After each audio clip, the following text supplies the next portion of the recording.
Tara, samahan nyo kami gumawa ng burger steak.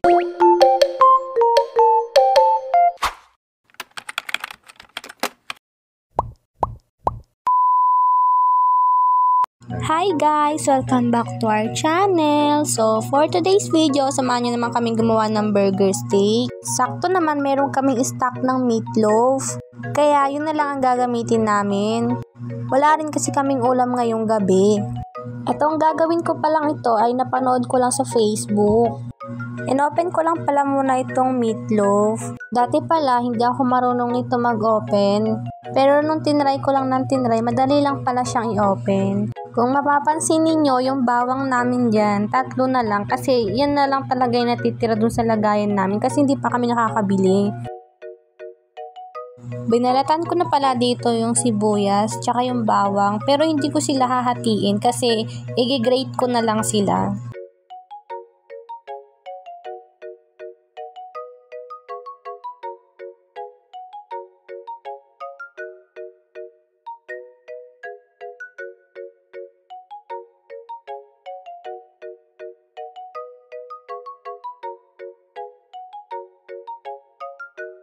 Nanguha lang ako ng lagayan, then ilagay ko na itong meatloaf. Dudurugin lang pala ito, then ihahalo na yung mga ingredients. Ang ingredients lang naman nang ilalagay dito, yung bawang at sibuyas, tapos isang itlog. Hindi ko na pala lalagyan ng asin kasi maalat na yung meatloaf. Tsaka lalagyan ko din pala ng 3 kutsarang harina.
Ganito na pala yung tsura niya pag napaghalo-halo na lahat.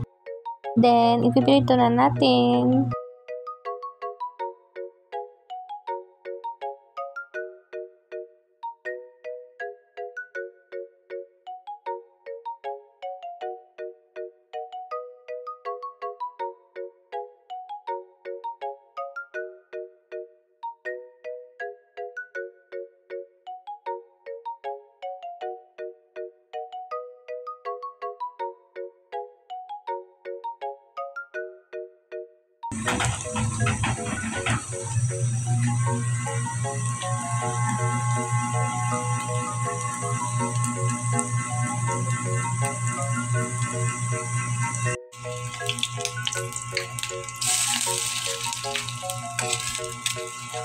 Ayaw niya patang ibaligtad kaya ganyan.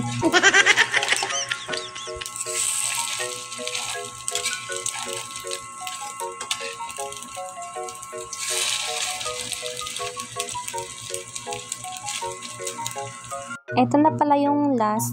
Bale, 4 lang pala yung nagawa namin. Tapos gagawa naman tayo ng gravy. Same pan lang pala yung ginamit ko. Tinanggal ko lang yung mantika. Naglagay ako dito ng tubig, ng toyo, tapos konting asukal. Tapos 1 kutsarang harina. Then, konting paminta. Tapos hinalo-halo ko lang ito hanggang sa maluto. Ganyan lang pala yung way ng pagluluto ko ng gravy.